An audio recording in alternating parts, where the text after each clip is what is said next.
tere!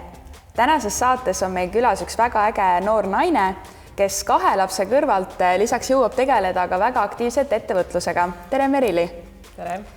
Ma tean, et sul on mitmeid erinevaid ettevõtmisi, aga räägiks täna Little Urbist. Kes või mis see Little Urbi on? Mis siis? Aga samas võiks öelda, et ka minu väike beebi. Aga tegemist on siis brändiga, väikse ettevõttega, mis müüb siis väikelastele suunatuid tooteid või siis õigemini nagu väikelaste vanematele suunatud tooteid, mille ma olen siis ise disaininud ja tootnud ja. Kas võib öelda siis, et Little Urbi just sündiski tänu su enda lastele? Jah, mingis osas küll. Ma alustasin selle brändi teekonda oma sõbrannaga, aga me kohtusime beebikoolis. Meil on minu vanem laps ja tema siis keskmine laps on ühe vanused, siis sealt ma arvan, et sai alguse küll, et kuna sa oled selles beebimaailmas sees, siis sa nagu teadlikult tead, mida võiks teha ja mis on nagu, mida võiks parandada, mida ei ole turul ja niimoodi, nii et ma arvan, et lapsed mängib väga suurt rolli sellest küll. Aga kuidas sa seda üldse suudad 2 väikse lapse kõrvalt, kuidas sa oma aega planeerid ja mis sinu need efektiivsuse nipid on?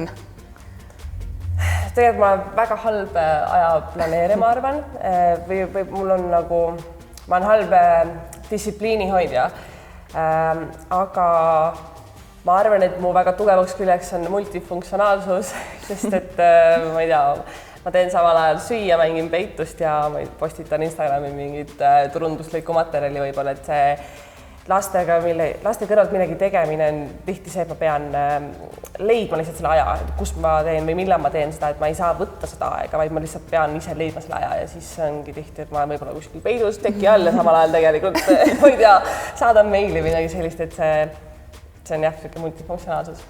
Nagu ma aru saan, siis sa töötadki kodust, et tahtsingi just küsida, et kui lihtne või raske ongi lastele vahel selgeks teha, et jah, et emme on siin teiega kodus, teie juures, aga praegu peab tööd tegema.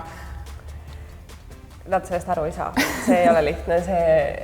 Ma olen selles mõttes nagu loobunud sellest, et ma nüüd olen eraldi teist, vaid ma olen lihtsalt leppinud sellega, et ma peangi kogu aeg tegema niimoodi, et mul on mingi häiriv faktor kõrval. Mulle üldse ei meeldi see, ma unistan sellest, et ma läheksin üksinda kuhugile ja ma teeksin üksinda midagi ära. Ma tean, et ma oleksin palju produktiivsem, aga samas on tore, et ma saan nagu nii-öelda teha tööd ja olla ka ema samal ajal, et ma saan neid 2 asja kombineerida. Aga me nüüd tegime endale nii-öelda laoruumi keldris, siis ma vahest põgenen lihtsalt sinna, kui mul ongi vaja nagu mingeid asju pakendada või niimoodi, sest et alguses ma tegin ka seda toas, aga siis oli see, et teip oli kadunud ja ikka oli nagu kogu aeg võeti ära midagi. Et see on raske, aga jälle see, et see enda leppimismoment. Ja ilmselt ma selle asja õppisin siis ära, kui ma esimese lapse kõrvalt ma läksin ülikooli ja siis ma tegin ka niimoodi, et ma pidin mingi makette ehitama, liimima, värki, no ma nagu kvaliteedi peale ei pannud rõhku, siis mõtlesin, et nagu minu jaoks ma saan selle asja valmis ja ma olin nagu harjusin sellega, et ma saangi jupiti kõike teha, ma ei saa järjest teha, et ma alustan ja nüüd on tunni aja pärast valmis või ma võib-olla teengi 2 päeva seda kleebingi 1 jupi kaupa, sest et ma ei tea, teine jupp läks jalutama ja mingid asjad, et see on niisugune asi, millega lihtsalt pead leppima ja sa harjud ära sellega. Aga kui lapsed sul kogu aeg juures on, kas sa kaasad neid ka ja mis osas siis, et kas sa pead seda väga oluliseks, et andagi lastele juba väga varajasest east justkui see töökogemus? Jaa, kui ma mõtlen selle, et ma ise väiksena ma võin väga poodi mängida ja nüüd sellest poemängust on saanud nii-öelda minu päris elu, ma müüngi päris asju, inimesed ostavad, ma võtan raha vastu, teen arveid, et see ongi nagu see päris see.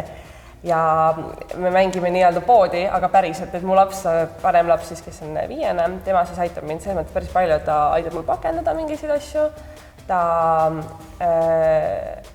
voldib mul karpe näiteks või sellist, aga väiksem, kes on siis aastane, tema on mul modelliks, nii et selles mõttes nagu ütleme nii, et mu päev näebki võib-olla väga tihti välja, et ma teen nagu fotosid selleks, et sotsiaalmeediasse või midagi sellist, ma teen kõik nagu ise, et siis lapsed on lihtsalt paratamatult see osa, mis on väga nagu hea, sest et ongi, kui ma müün beebidele suunatud tootes, mul on väga hea, et mul on üks beebi võtta nii-öelda. Et jah, ma pean seda väga oluliselt, ma just kaasaks neid, et neil ei tundus ka see, et emme teeb kogu aeg tööd, et ma nagu ütlen, et mingi ära, vaid ma pigem võtangi nad nagu endale kaasa ja ma olen arvestanud sellega, et mingi väikseid vigu ja asju tuleb sisse.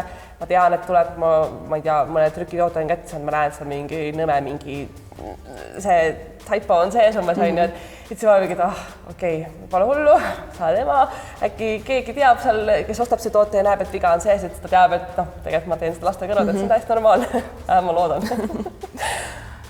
Ma arvan, et Merili on väga-väga hea näide, kuidas tegelikult ei pea valima kas karjäär või pereelu, vaid saab suurepäraselt need kaks asja ühendada ja mõlemale siis oma positiivset energiat anda. Aitäh sulle selle ägeda vestluse eest ja kohtume juba järgmises saates.